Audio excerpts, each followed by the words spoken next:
그 자랑하는 내용을 가만히 들어보면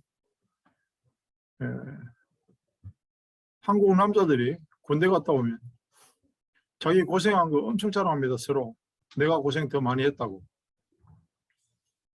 그 수준이에요. 가만히 보면 내가 옥에 갇히고 매 맞고 죽을 뻔하고 배가 파손되고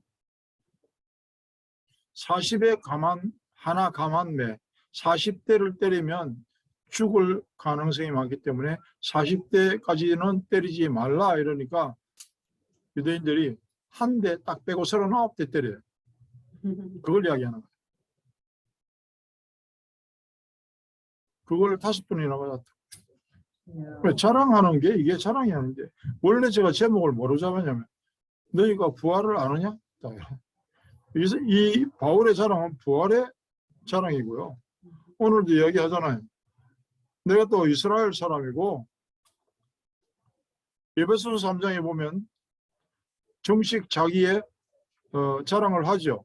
내가 이르베도 8일 만에 할례 받고 이스라엘 족속이 분명하고 그 중에서도 베냐민 집하고 히브리인 중에 히브리인이고 율법으로는 바리새인으로 교회를 얼마나 박해할 만큼 심지어 뭐라고 그래요? 율법의 의로는 흠이 없는 자라. 내가 율법적으로 해도 흠이 없을 만큼 내가 완벽하게 하나님 앞에서 그렇게 서려고 애쓰던 자다. 이 정도다 내가. 그런데 이제는 뭘 자랑해요? 매 맞은 거, 도망다닌 거. 그걸 자랑합니다.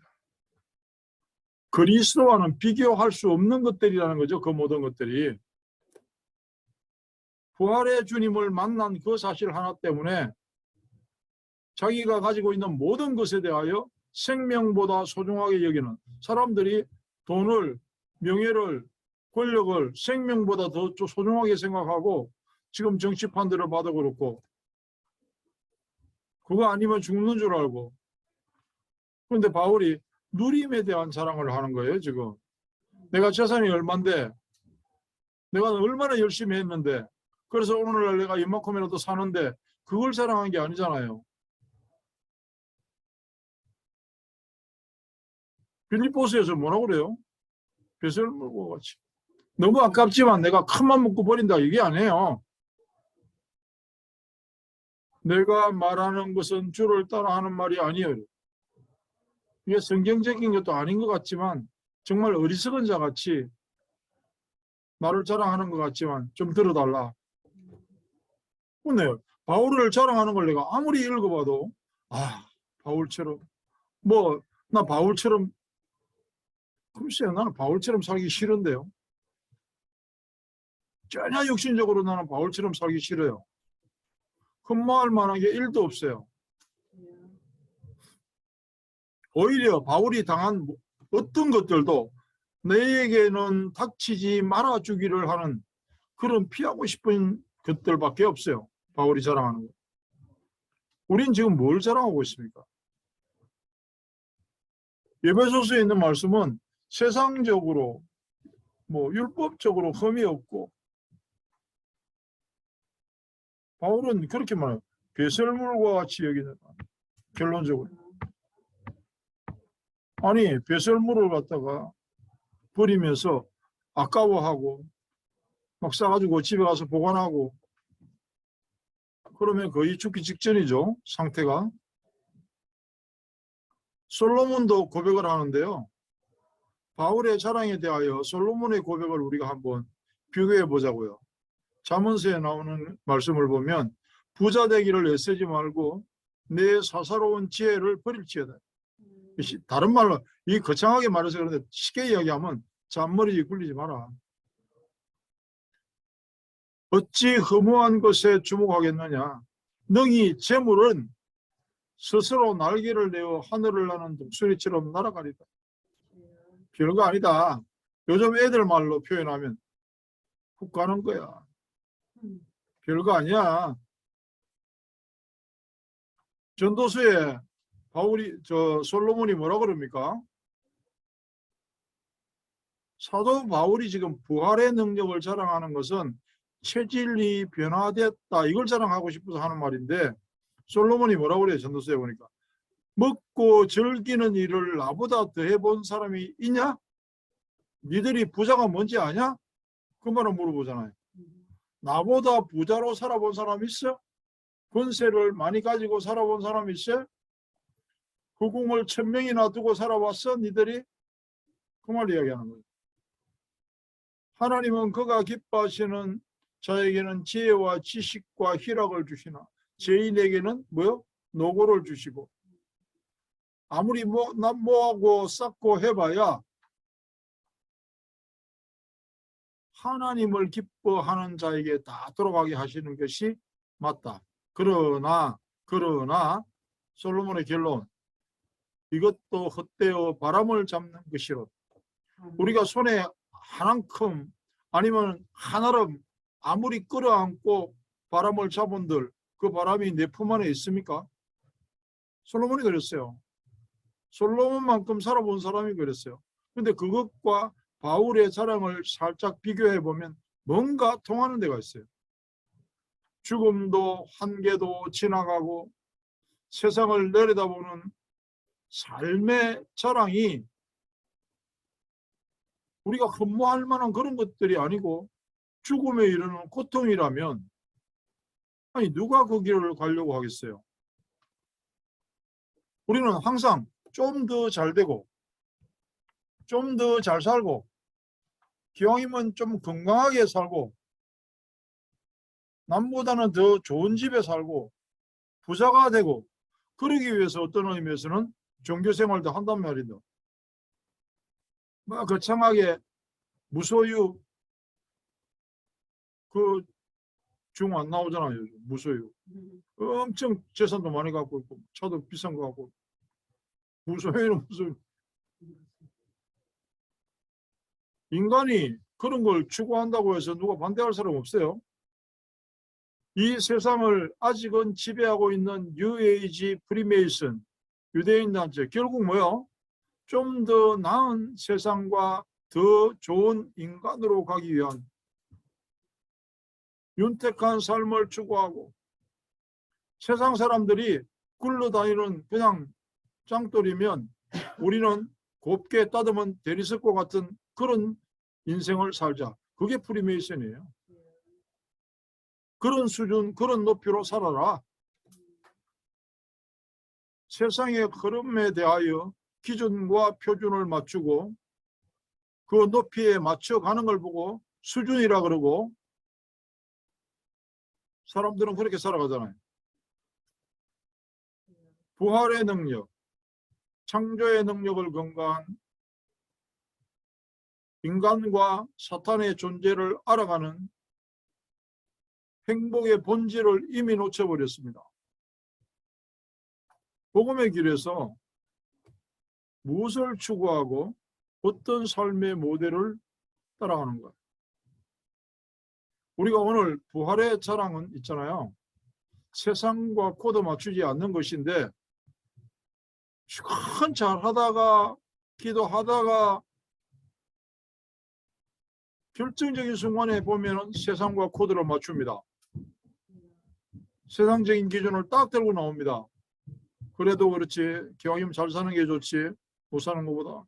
그래도 그렇지 기왕이면 벤처 타는 게 뭐 도요타나 현대차 타는 것보다 낫지 이러면서.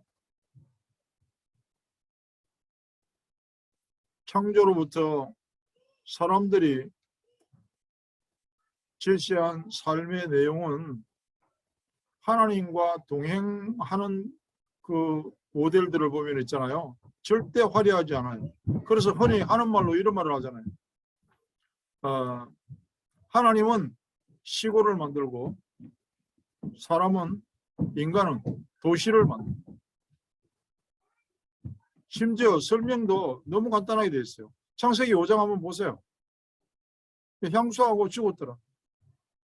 그게 끝입니다. 임마누엘의 삶에 대한 모델이고 설명이에요. 그리고 우리는 믿음의 장이다 이러면 히브리서 11장을 보는데 히브리서 11장 결론이 38절에 돌로 치는 것과 톱으로 캐는 것과 채찍질 당하는 것과 옥에 갇히는 시련을 받고 짐승의 가죽을 입고 유리하고 궁핍과 환난을 받았다.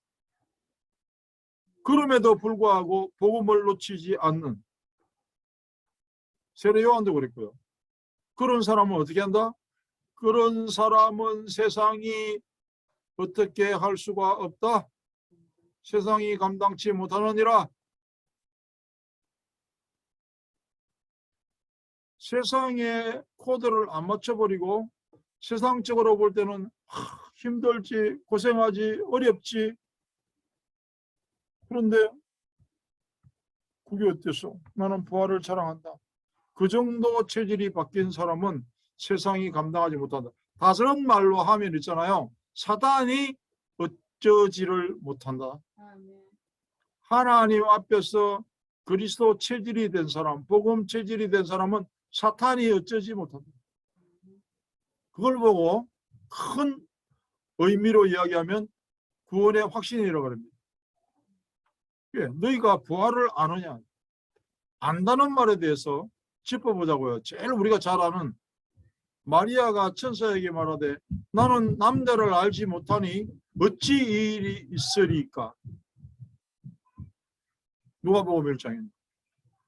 아니 마리아가 지금 나이가 시집갈 나이인데 남자가 어떻게 생겼는지 여자가 어떻게 생겼는지 몰라요? 그 말하는 게 아니잖아요. 아니 들어가면 저게 남자냐 여자냐 이런 몰라요? 민수기에서 보충을 하자면 그래요.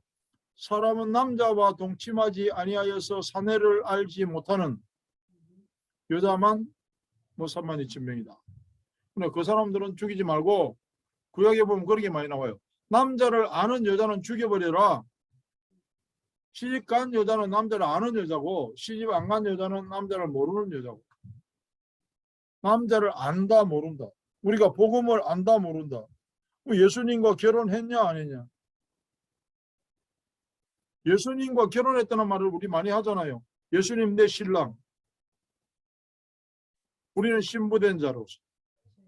그 성경에 보니까 정결한 처녀로 한 남편인 그리스도에게 드리려고 어떻게 해요? 사도 바울이 중매함이로다 그랬어요. 그런데 사탄은 하와를 꼬드긴 것처럼 그렇게 어떻게 한다? 우리를 그리스도를 향하는 진실함과 깨끗함에서 떠나 부패할까 두려워하는, 그렇게 만드는 게 사단의 일, 원수의 일이라는 거죠. 부활의 자랑. 부활의 자랑은 세상에 대하여 생명을 걸고 쫓아가지 않으면 안 되는 그런 삶은 아니다. 그게 좀 수준입니다. 잘 살고 못 사는 것 때문에 기죽고 기살고 그런 것은 아니다.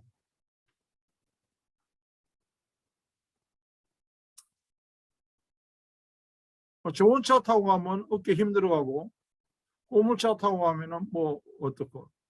한동안 내가 많이 들었거든요. 한국에서는 호텔 같은 데도 뭐 쬐끄만한 차, 뭐 고물차 타고 가면 뭐 발레 파킹도 잘 안 해준다는 둥. 미국은 내 경험으로는 웬만큼 꼬물차 타고 간다고 해서 뭐 발레 파킹하는 사람이 차가 너무 꼬물이라고 키를 안 받아가거나 그런 건 내가 못 봤거든요. 사도 바울이 우리 성도를 예수님께 중매한다. 복음 전하는 거에 대해서 그렇게 말씀했어요. 부활을 안다. 어디까지 아는 게 부활을 아는 겁니까? 그리스도를 안다. 뭘 아는 게 그리스도를 아는 겁니까? 복음을 안다. 알아요? 조심스럽게 대답해야 됩니다. 복음을 아는가? 부활을 아는가? 우리 주 예수 그리스도를 아는가? 기도하고 대답해야 돼요. 그걸 모르냐고. 그렇게 가볍게 대답할 건 아닙니다. 그리스도를 알고 부활을 알면 가장 먼저 자신 있는 삶이 되는 부분이 뭐냐 하면 버릴 것과 챙길 것에 대한 그리고 자랑할 것과 배설물에 대한 기준이 생기는 거예요. 하루 종일 먹고 버리는 배설물. 너무 감사하게 생각하지 않았습니까? 그 배설물이 버려질 때 못 버려서 병들고 고생하고 그런 사람에 비해서 부활을 아는가, 부활의 능력을 아는가, 복음을 아는가. 이번 한 주간 동안에 주님으로부터 오는 그 질문이 들려지기를 축복합니다. 그리고 기도 중에 대답할 수 있기를 축복합니다. 하나님 감사합니다. 우리가 부활을 아는가? 과연 하나님 앞에 우리는 부활의 능력을 자랑할 만한